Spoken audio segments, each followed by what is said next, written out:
Hi friends, it's the 20th day of VEDA, vlog every day in April. Oh my gosh, 20 days. I cannot believe that I'm still doing these videos. Yay. So I had a great day today, guys. I had two major culinary triumphs today. I mentioned in my last video, I think, that I am not a very good cook. I really enjoy baking, but I haven't been doing much of that since I started Medifast. But my regular cooking skills are severely lacking.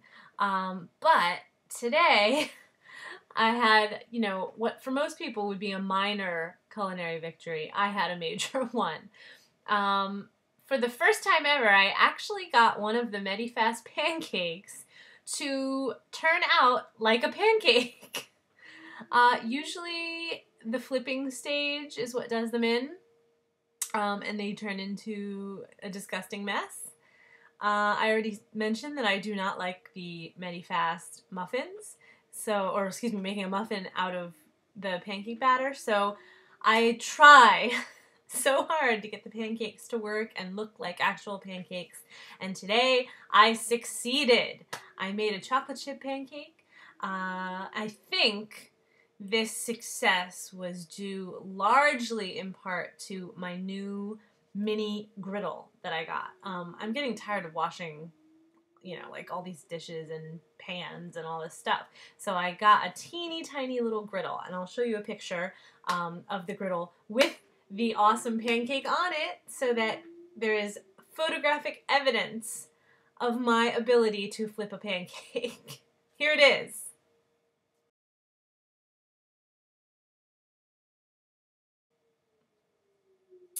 Right? Isn't that a great pancake? Yay! I was so excited. So that was my first culinary triumph of the day. And maybe it really boosted my confidence enough to succeed in the dinner I made.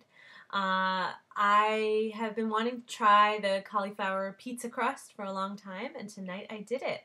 I followed the recipe from Sandy's Kitchen, which I'll link to in the information. I'm sure you've been there before. It's awesome. Yeah, and it turned out so good. I was so excited. Oh my gosh. And I'll show you some pictures of that. So the first picture I'll put up is, I think it was when I took it out of the oven just after I had after the first 30 minutes in the oven. So here's that picture. Yay, so that actually worked. That was really exciting. But before I put it in the oven, I followed the recipe, pretty closely. I added just a few things. The first thing I did was, I grated my cauliflower. I just pulsed it in the Ninja blender a couple times. So I didn't grate it, I just pulsed it in my food processor thing.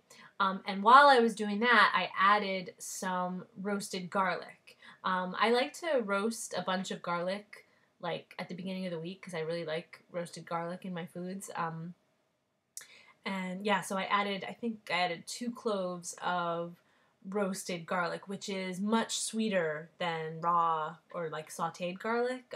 When you roast it, it really gets sweet and caramelized, and a lot of the bitterness is taken out. It's not such a strong flavor. It's more of like a creamy garlic undertone.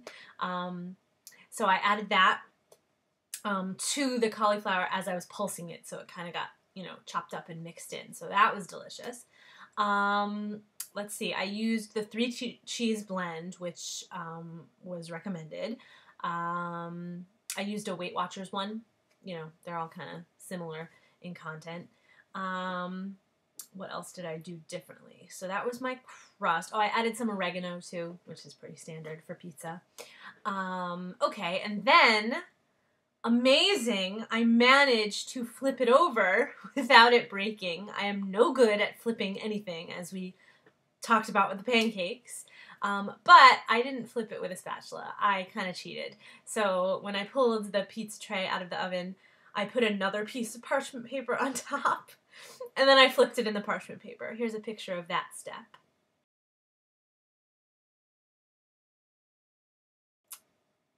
Yay. Okay, so that worked. Awesome. Look at the delicious bottom of the pizza, the part that had just cooked. The stripiness on it looks so delicious. Here's a picture of that. Yay, I love all this evidence of my culinary genius. Um, okay, so after that was done, I put it back in as directed for another 15 minutes or so. And it was getting pretty crispy, which is awesome. This is the sauce I used. It's by Contadina. My mother would be appalled that I'm using anything other than homemade tomato sauce. Don't tell her. But I did not feel like making tomato sauce. I picked this one just at the grocery store. I'd never had it before because it seemed to have pretty good nutrition facts. So it has no fat. This is for a 1/4 cup serving. No fat and 3 grams of carbs, which is kind of the lowest of the canned tomatoes that I saw. Most of them have like 6 grams of carbs in a 1/4 cup. But yeah, so I picked that for that reason, also because it was small, and I knew I wasn't going to be keeping canned sauce in my house.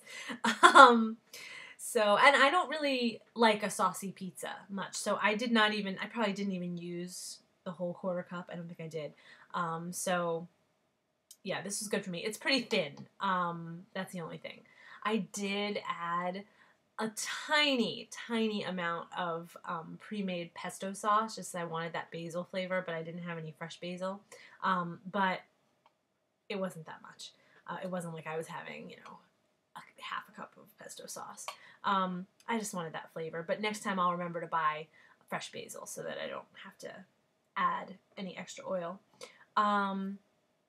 Yeah, so I mixed up the little bit of pesto in the sauce, and I spread it out, and you'll see when I show you this picture, there's not a lot of sauce at all. I'll probably add a little bit more next time.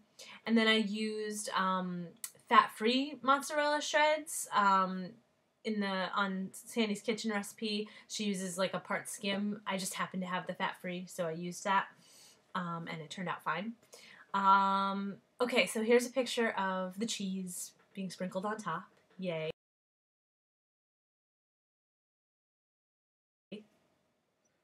Okay, awesome. Still going strong. Now, here is where I almost failed at this task. There was almost just one culinary victory today and not 2. So I put the pizza back under the broiler to melt the cheese. I'm really glad that I decided to check on it because there was smoke involved. It did not catch on fire. I don't know if it was the parchment paper or if it was just too close to the broiler. Maybe I'll put the tray, you know, the rack further down next time. I don't know, but there was almost a disaster, guys, as there is almost every time I cook. But it was avoided. Yay, I took it out. It was fine. The edges got a little bit more burnt than I was hoping for, but it was fine. And I took this picture to show my almost failure.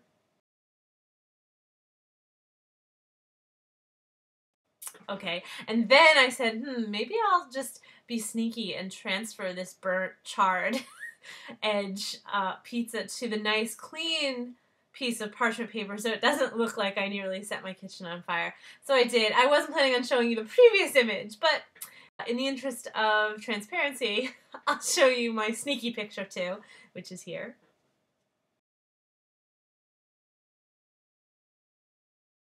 Yay, so it actually looks like I did not nearly burn my kitchen down. And it turned out so good! Guys, it tasted so good! I was expecting it to be like very eggy and not really crunchy at all, but you know, the egg was pretty good. And because I made it really, really thin, it wasn't like I was getting chunks of egg, you know. And I also seasoned it pretty well. You know, I had enough salt and pepper in it. And the garlic, which I highly recommend, roasted garlic. It just gave it kind of like a depth of flavor that was missing. I like putting roasted garlic when I make cauliflower mashed potatoes too. I just like the depth of that flavor. Yeah, so that was that. And then I'll show you my like little dinner setup. I am a firm believer that pizza is best served in paper plates. So that's what I did. I put it in my little paper plate, had my Diet Coke. It was so good, guys. I can't believe it. I was so happy. I'm definitely going to make it again. I have some sauce left over, so I might even do it again later in the week, which is really exciting. I might even experiment, like, I really like white pizza, which doesn't have sauce. It has mozzarella and garlic and ricotta on it. So I'm thinking I might experiment with that and see how, like, if I can put some parts skim ricotta and do almost like a cauliflower garlic bread, like with cheese on top. Yeah, I think that's going to be the next thing I do. Yay! Or like maybe a pesto. I don't know. Guys, I'm so excited. This is the first recipe that this is the first really experimental recipe I've tried. And this is like the big famous, you know, lean and green meal. Everybody talks about this cauliflower pizza. And now I see why. It's so exciting. I'm really, really happy that this worked out. And I'm happy about my pancakes. Yay! I now know how to make these pancakes. I highly recommend this teeny little griddle. I got it at Macy's. It was like $5. It was great. Yeah, see you guys tomorrow. Bye-bye.